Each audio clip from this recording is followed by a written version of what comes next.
साईं भक्तों, ओम साईं राम। आज श्री साईं सच्चरित्र हिंदी से 16-17 अध्याय। शीघ्र ब्रह्म ज्ञान की प्राप्ति, ब्रह्म ज्ञान की योग्यताएं, बाबा का उपदेश, बाबा का वैशिष्ट। इन 2 अध्यायों में एक धनाढ़ ने किस प्रकार साईं बाबा से शीघ्र ब्रह्म ज्ञान प्राप्त करना चाहा था, उसका वर्णन है। पूर्ण विषय। गत अध्याय में श्री चोलकर का अल्प संकल्प किस प्रकार पूर्णतः फलीभूत हुआ, इसका वर्णन किया गया है।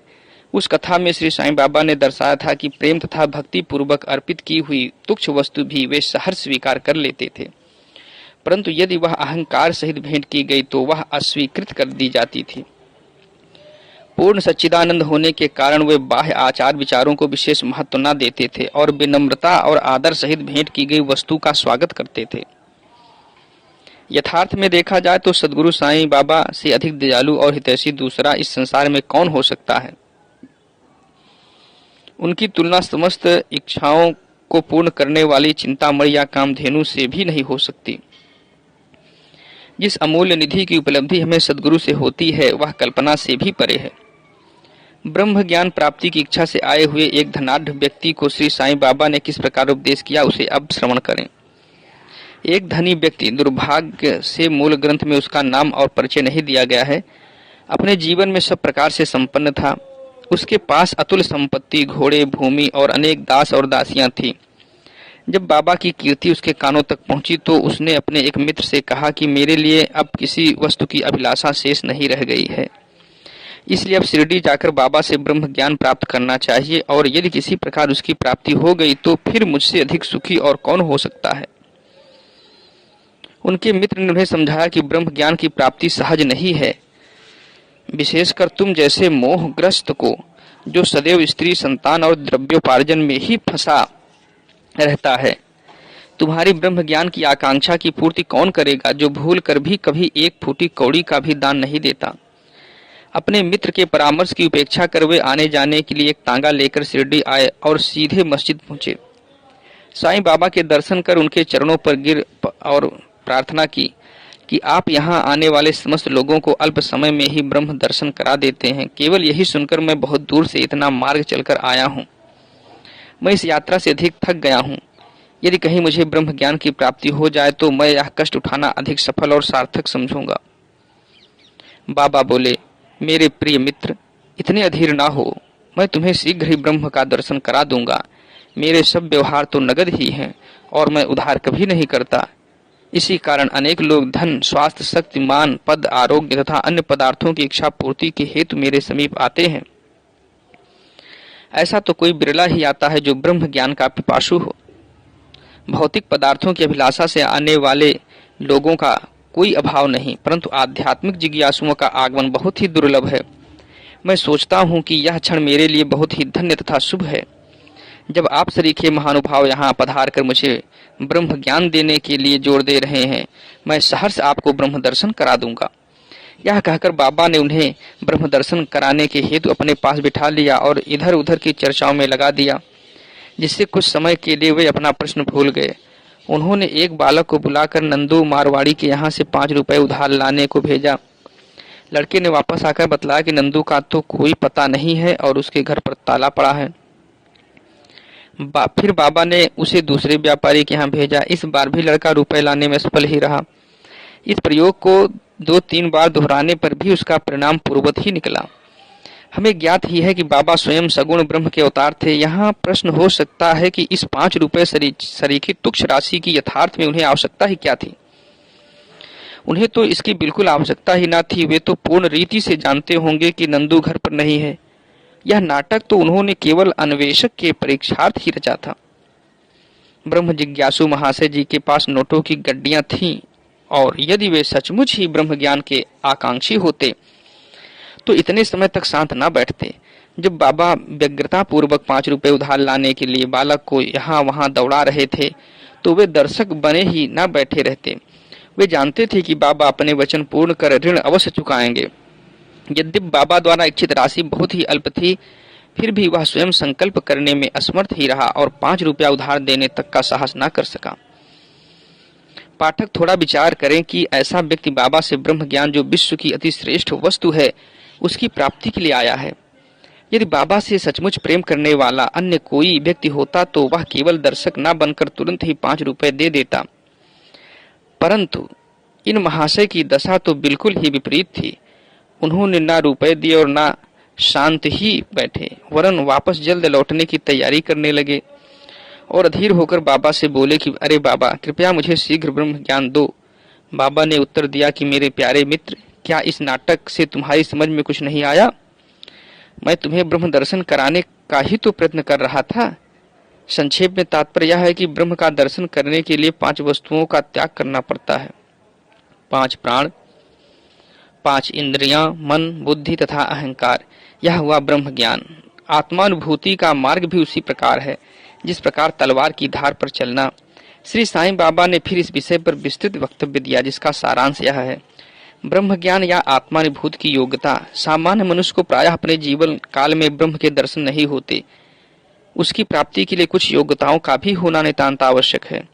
मुमुक्षुत्व, मुक्ति की तीव्र उत्कंठा।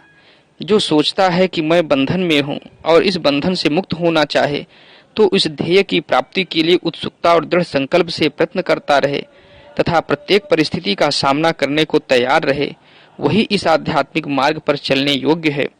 विरक्ति, लोक परलोक के समस्त पदार्थों से उदासीनता का भाव। ऐहिक वस्तुएं, लाभ और प्रतिष्ठा जो कि कर्मजन्य है, जब तक इनसे उदासीनता उत्पन्न न होगी तब तक इसे आध्यात्मिक जगत में प्रवेश करने का अधिकार नहीं। अंतर्मुखता, ईश्वर ने हमारी इंद्रियों की रचना ऐसी की है कि उनकी स्वाभाविक वृत्ति सदैव बाहर की ओर आकृष्ट करती है। हमें सदैव बाहर का ही ध्यान रहता है, न कि अंतर का। जो आत्मदर्शन और दैहिक जीवन के इच्छुक हैं, उन्हें अपनी दृष्टि अंतर्मुखी बनाकर अपने आप में ही लीन होना चाहिए। पाप शुद्धि, जब तक मनुष्य दुष्टता त्याग कर दुष्ट कर्म करना नहीं छोड़ता, तब तक ना तो उसे पूर्ण शांति ही मिलती है और ना मन ही स्थिर होता है। वह मात्र बुद्धि बल द्वारा ज्ञान लाभ कदापि नहीं कर सकता। उचित आचरण, जब तक मनुष्य सत्यवादी, त्यागी और अंतर्मुखी बनकर ब्रह्मचर्य व्रत का पालन करते हुए जीवन व्यतीत नहीं करता, तब तक उसे आत्मोपलब्धि संभव नहीं।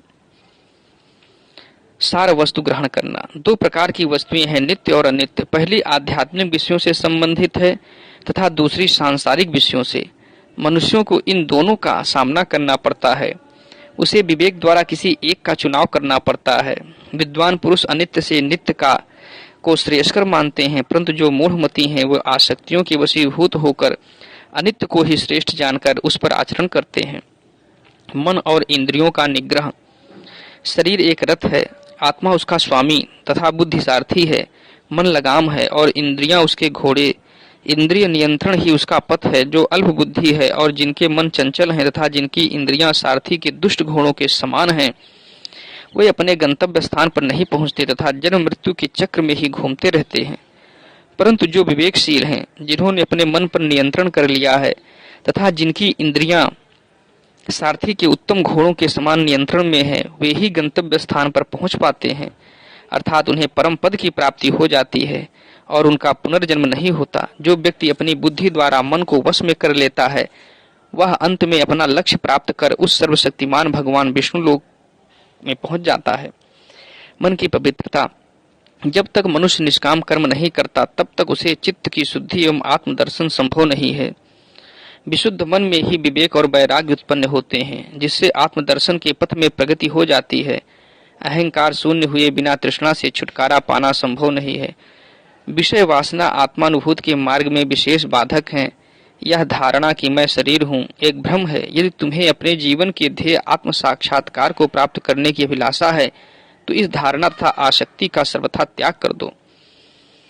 गुरु की आवश्यकता। आत्मज्ञान इतना गूढ़ और रहस्यमय है कि मात्र निज प्रयत्न से उसकी प्राप्ति संभव नहीं। इस कारण आत्मानुभूति प्राप्त गुरु की सहायता परम आवश्यक है। अत्यंत कठिन परिश्रम और कष्टों के उपरांत भी दूसरे क्या दे सकते हैं, जो ऐसे गुरु की कृपा से सहज ही प्राप्त हो सकता है। जिसने स्वयं उस मार्ग का अनुसरण कर अनुभव कर लिया हो, वही अपने शिष्य को भी सरलता पूर्वक पग पग पर आध्यात्मिक उन्नति करा सकता है।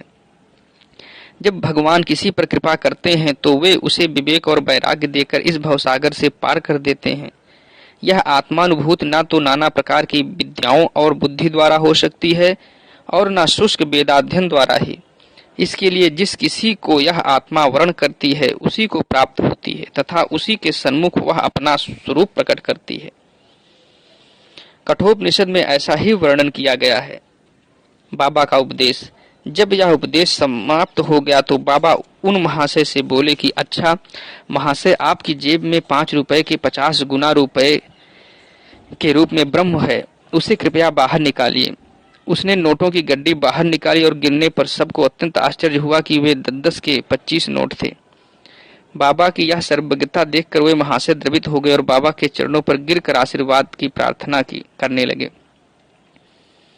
तब बाबा बोले कि अपना ब्रह्म का नोटों का यह बंडल लपेट लो। जब तक तुम्हारा लोभ और ईर्ष्या से पूर्ण छुटकारा नहीं हो जाता तब तक तुम ब्रह्म के सत्य स्वरूप को नहीं जान सकते। जिसका मन धन, संतान और ऐश्वर्य में लगा है वह इन सब आसक्तियों को त्यागे बिना कैसे ब्रह्म को जानने की आशा कर सकता है। आसक्ति का भ्रम और धन की तृष्णा दुख का एक भंवर है जिसमें अहंकार और ईर्ष्या रूपी मगरों का वास है। जो इच्छा रहित होगा केवल वही यह भवसागर पार कर सकता है। तृष्णा और ब्रह्म के पारस्परिक संबंध इसी प्रकार के हैं, अतः वे परस्पर कट्टर शत्रु हैं। तुलसीदास जी कहते हैं, जहाँ राम तहाँ काम नहीं, जहाँ काम नहीं राम, तुलसी कबहू होत नहीं, रवि रजनी इक ठाम। जहाँ लोभ है वहाँ ब्रह्म के चिंतन या ध्यान की गुंजाइश ही नहीं है। फिर लोभी पुरुष को विरक्ति और मोक्ष की प्राप्ति कैसे हो सकती है। लालची पुरुष को ना तो शांति है और ना संतोष ही है और ना वह दृढ़ निश्चय ही होता है। यदि कण मात्र भी लोभ मन में शेष रह जाए तो समझना चाहिए कि सब साधनाएं व्यर्थ हो गईं। एक उत्तम साधक यदि फल प्राप्ति की इच्छा या अपने कर्तव्यों का प्रतिफल पाने की भावना से मुक्त नहीं है और यदि उनके प्रति उसमें अरुचि उत्पन्न ना हो तो सब कुछ व्यर्थ ही हुआ। वह आत्मानुभूति प्राप्त करने में सफल नहीं हो सकता। जो अहंकारी तथा सदैव विषय चिंतन में रत हैं उन पर गुरु के उपदेशों तथा शिक्षा का कोई प्रभाव नहीं पड़ता। अतः मन की पवित्रता अत्यंत आवश्यक है, क्योंकि उसके बिना आध्यात्मिक साधनाओं का कोई महत्व नहीं तथा वह निरादम्भ ही है। इसीलिए श्रेष्ठकर यही है कि जिसे जो मार्ग बुद्धिगम्य हो वह उसे ही अपनाए। मेरा खजाना पूर्ण है और मैं प्रत्येक की इच्छा अनुसार उसकी पूर्ति कर सकता हूँ, परंतु मुझे पात्र की योग्यता का भी ध्यान रखना पड़ता है। जो कुछ मैं कह रहा हूँ यदि तुम उसे एकाग्र होकर सुनोगे तो तुम्हें निश्चय ही लाभ होगा। इस मस्जिद में बैठकर मैं कभी असत्य भाषण नहीं करता। जब घर में किसी अतिथि को निमंत्रण दिया जाता है तो उसके साथ परिवार, अन्य मित्र और संबंधी आदि भी भोजन करने के लिए आमंत्रित किए जाते हैं। बाबा द्वारा धनी महाशय को दिए गए इस ज्ञान भोज में मस्जिद में उपस्थित सभी जन सम्मिलित थे। बाबा का आशीर्वाद प्राप्त कर सभी लोग उन धनी महाशय के साथ हर्ष और संतोष पूर्वक अपने अपने घरों को लौट गए। बाबा का वैशिष्ट। ऐसे संत अनेक हैं जो घर त्याग कर जंगल की गुफाओं या झोपड़ियों में एकांतवास करते हुए अपनी मुक्ति या मोक्ष प्राप्ति का प्रयत्न करते रहते हैं। वे दूसरों की किंचित मात्र भी अपेक्षा न कर सदा ध्यानस्थ रहते हैं। श्री साईं बाबा इस प्रकृति के न थे। यद्यपि उनके कोई घर द्वार, स्त्री और संतान समीप या दूर के संबंधी न थे, फिर भी वे संसार में ही रहते थे। वे केवल 4-5 घरों से भिक्षा लेकर सदा नीम वृक्ष के नीचे निवास करते तथा समस्त सांसारिक व्यवहार करते रहते थे। इस विश्व में रहकर किस प्रकार आचरण करना चाहिए इसकी भी वे शिक्षा देते थे। ऐसे साधु या संत प्रायः बिरले ही होते हैं जो स्वयं भगवत प्राप्ति के पश्चात लोगों के कल्याणार्थ प्रयत्न करें। श्री साईं बाबा इन सब में अग्रगणीय थे। इसीलिए हेमाड पंत कहते हैं, वह देश धन्य है, वह कुटुंब धन्य है तथा वह माता पिता धन्य है जहाँ साईं बाबा के रूप में यह साधारण परम श्रेष्ठ अनमोल विशुद्ध रत्न उत्पन्न हुआ। श्री सद्गुरु साईनाथ अर्पणमस्तु। शुभम भवतु। बोलिए सच्चिदानंद सद्गुरु साईनाथ महाराज की जय। वीडियो देखने के लिए धन्यवाद। आपका दिन शुभ हो।